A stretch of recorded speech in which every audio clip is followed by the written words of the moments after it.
There is no way. He has no use for Harry and Meghan, nor should he, because they've been terrible to him. This entire strange enterprise is baffling and surely doomed to fail. She definitely has collateral on Harry. At some point, don't we just have to draw a line? There is absolutely no way that Prince William would be letting this happen if she was not blackmailing him. Okay, so something is definitely going on behind those palace walls, because seriously, there is no way Prince William would stay this quiet unless something absolutely explosive is happening. That's exactly what royal insiders are starting to whisper about. And when the whispers get this loud, you know it's not just speculation. There's only one name that keeps popping up in these hushed conversations: Meghan Markle. Yup, her again, and this time the tea is boiling. There is no way. Meghan Markle deserves to be at Charles's funeral. She accused him of being a racist, for God's sake. You guys, the allegation, it's dark, it's chilling. Apparently, Meghan has got leverage over Harry. Not just petty gossip either. We're talking real, devastating, documented dirt. The kind of stuff that could shut down the palace PR machine instantly. Some sources are even hinting at something, well, let's just say Epstein adjacent. Files, footage, maybe secret hotel recordings. Nothing has been confirmed, obviously, but the fear, totally real. And the silence from the palace, it's saying more than words ever could. There is some sort of Epstein-esque thing going on, that she has video, pictures, whatever. And it gets darker. Allegedly, Meghan has already dropped a little friendly warning to the palace, basically saying, if you cross me even one more time, all bets are off. She doesn't need to do anything, just hinting that she could leak something is enough. And insiders say she's made that implication crystal clear. No one at Kensington Palace knows exactly what's in those files, but they're all convinced something's in there. And guess what? That belief alone is enough to keep the loudest mouths totally shut. And she has told this to the palace, and she's like, if you guys cross me, then I'm gonna release it. Now here comes the really heart-wrenching part. Harry stuck, trapped. Some people say he's there willingly. Others think he's just too emotionally drained and isolated to find a way out. Remember when he said William was trapped in the royal system?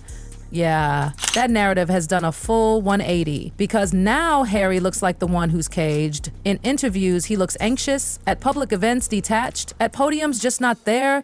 One British commentator didn't sugarcoat it. They said if Meghan didn't have serious collateral, William would have stopped this circus ages ago. But it's not just petty headlines anymore. Meghan launching a rose line on Diana's birthday. That wasn't a PR accident. That was a line crossed, and insiders say William was livid. But again, nothing from him. No statement. No royal shade. No response. Why? Because Meghan might have made it very clear, don't push me. And honestly, the thing that apparently broke William, finding out exactly how Diana's memory was being twisted for profit. That detail?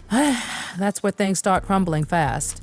Harry could be spiraling so far down the drain that this is the last resort. Now let's talk about William. You know, he's never the kind of guy to lash out. Not in public, not even in private, unless you really, really know him. But according to sources in his tightest circle, the moment he learned Meghan intentionally launched her wine brand on his mother's birthday, that was his breaking point. And let's not forget, Diana died in an alcohol car crash. The palace air still goes cold every year on that date. But for Meghan, it was just another PR stunt. And William didn't see it as a tasteless decision. No, he saw it as betrayal. Not just by Meghan, but as betrayal by Meghan. But by Harry, too. It's not lost on Prince William that Meghan has launched an alcohol brand on his mother's birthday, the very mom he lost in a drink driving tragedy. Let's break this down. They launched a rosé wine with pretty Diana-esque branding, cutesy captions, filtered photos, on the very day their family should have been mourning, reflecting. Instead, it became a flashy product launch. And to William, that was a slap straight to the face.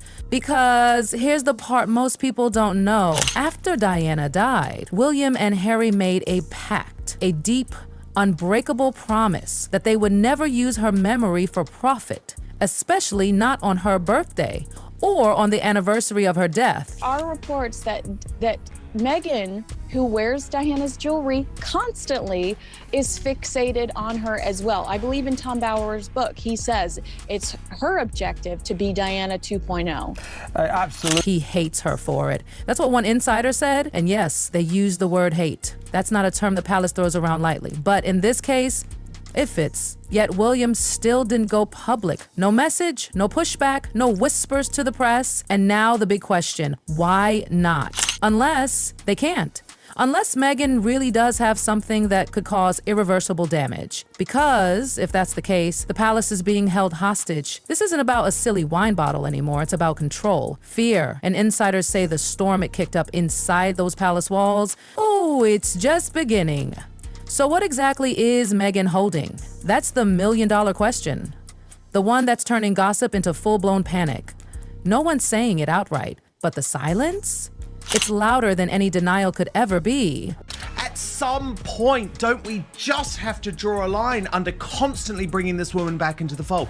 To get this, one senior media strategist who used to work with the Sussexes claims Meghan's had an insurance file ready since before Megxit was even official. Yep, a full-on digital safety net. We're talking iCloud drives, encrypted folders, phones, maybe even luxury hotel security camera footage. Not just texts either, video, audio, maybe even stuff recorded from inside their Montecito mansion. Private fights, emotional breakdowns, conversations that were never meant to leave those walls. And honestly, it kind of tracks. Think about how tightly Meghan controls her public image. The Oprah interview, the Netflix series, every word, every cut, every pause, perfectly curated. So now, insiders are saying that control might stretch way beyond what we've seen, into something way darker. One source described it perfectly. Wait, now what? Let's note something interesting from this possible parallel. We saw Oprah control Shakespeare, but how Shakespeare conspired to destroy thousands of doubted artists, according to a police report, by pushing him away.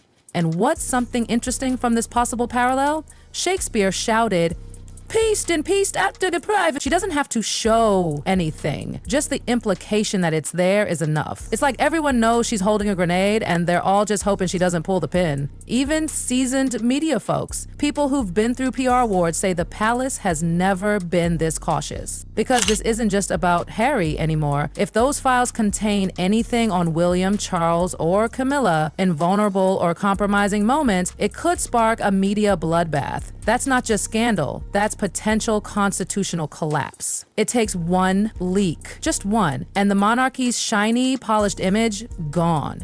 Not, no, hell no.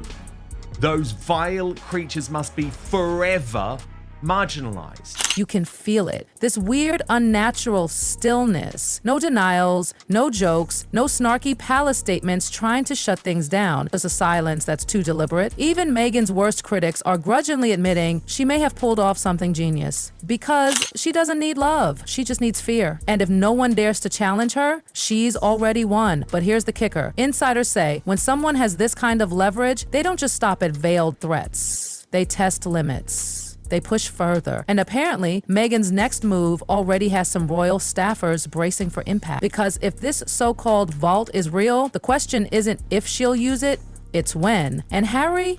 Poor Harry. He's still locked inside that vault. There is absolutely no way that Prince William would be letting this happen if she was not blackmailing him. Yup. While Harry stumbles from one awkward appearance to another, it's Camilla who's taking charge behind palace walls. And no, she's not doing it out of sympathy. Camilla has been through more than her fair share of royal drama. She knows what unchecked emotions and loose lips can do to the monarchy. Insiders say she's made the call. Harry isn't just a rebellious son anymore, he's a threat. And with King Charles's health reportedly deteriorating fast, the stakes have skyrocketed. He's barely making public appearances, and when he does, he looks frail. The palace still insists it's manageable, but Lady Colin Campbell went further. She flat out said Charles is battling incurable cancer. Camilla has survived press hatred, royal scandals, and living in Diana's shadow. She knows how palace warfare works. Right now, insiders say the firm isn't plotting revenge, they're preparing for impact. Because between Charles's conditions, William's fury, and Harry's fragile state, they've got a live wire on their hands. And Meghan Markle has this fascination an obsession, this obsession with Princess Diana. So, what's Queen Camilla's move in all this? Simple: distance, silence, and legal firewalls. Cold? Maybe. But when the future of the monarchy is on the line, feelings go straight out the window. And Meghan? She's not just refusing to back down, she's doubling down. Word is her next product release is going to be tied to another royal date. Yep, another one. Palace staff are already in panic mode. Critics have started calling it grief marketing, and honestly, that label is sticking this time. Meghan's new rose, delicate branding, $30 a bottle, but what really caught everyone's attention was the timing. Diana's birthday again. A woman who died in an alcohol crash, and you launch wine in her name? That's not an accident. That's a chess move. And insiders are now saying this is Meghan's whole branding strategy. Not about taste, not about wine. It's about symbolism, buzz, emotional impact, all designed to grab attention, stir outrage, and sell product. Because here's the kicker. Meghan's business model doesn't rely on the wine being good. It relies on the headlines. She's not selling rosé. She's selling a fantasy, a story, a brand of defiance. And when fantasy doesn't sell, pain does. One entertainment insider spilled it plainly. She has to keep poking the bear. Why? Because if there's no outrage, there's no sales. If there's no drama, there's no Meghan relevance. But for now, it's working just enough. We've also heard from folks that Meghan Markle allegedly said that Diana came to her when she was doing yoga and would speak to her in her dreams, and she feels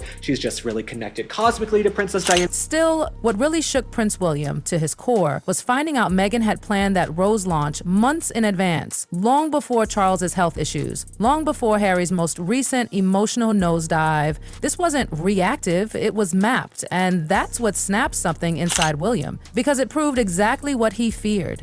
Meghan isn't spiraling, she's in control, cold, calculated, focused. And while chaos unfolds behind those palace walls, another wall has started closing in on Meghan in Hollywood. Remember when she and Harry were the darlings of LA? Couldn't take a step without being swarmed by paparazzi, agents, red carpet invites. The rebellious royals who had Oprah on speed dial? Yeah, that era is over. And not just faded, it's been erased. You want proof? Let's talk about the Bezos-Sanchez wedding. The biggest A-list bash of the year. Everyone who's anyone was there, except Meghan and Harry. Not invited, not even mentioned. This isn't random. Lauren Sanchez used to mingle with Meghan's mom. They rubbed shoulders with Kim Kardashian, Kris Jenner, all those power players. Meghan should have been on that guest list, but now she's not even in the conversation.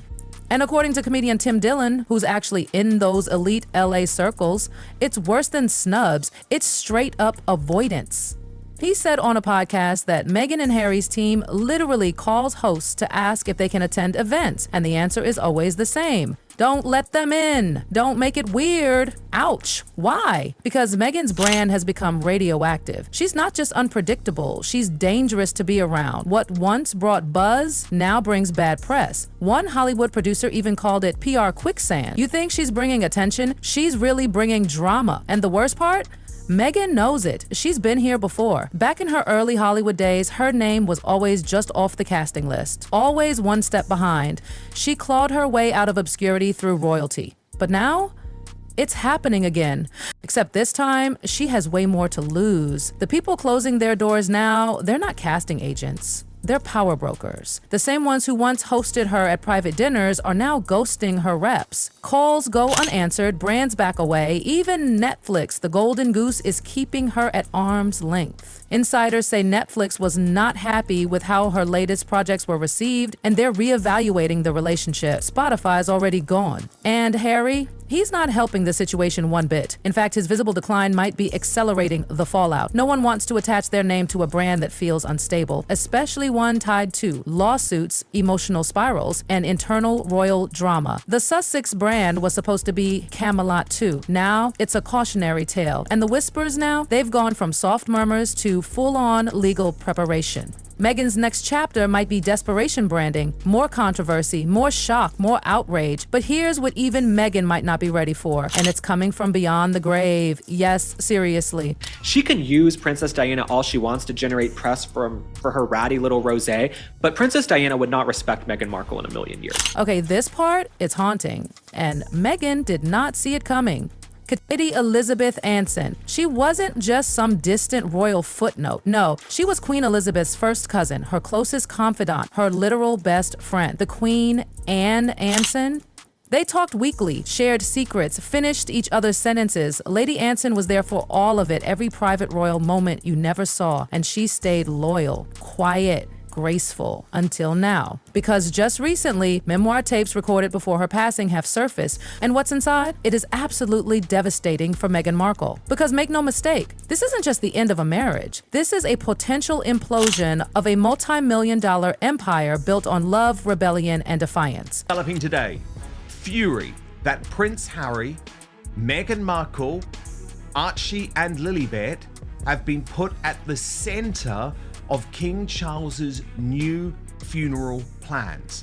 Think about it. Meghan and Harry's entire business is built on a single image: unified rebellion, the brave couple who left the crown to live their truth. If that shatters, it's not just hearts-breaking, it's contract, joint deals with publishers, merchandising, licensing, Netflix, even Spotify, despite their exit, still has unresolved clauses. If a divorce goes public, every agreement gets messy. And some insiders, they think Meghan wants the mess. Because here's the twist, the rumors say Meghan might already be working on her next act, a solo memoir. And everyone is asking the same question. Is this the calm before the storm, or has the countdown already begun? Drop your thoughts below, like, subscribe, and stay close, because if you think this was dramatic, oh honey, you won't believe what's coming next.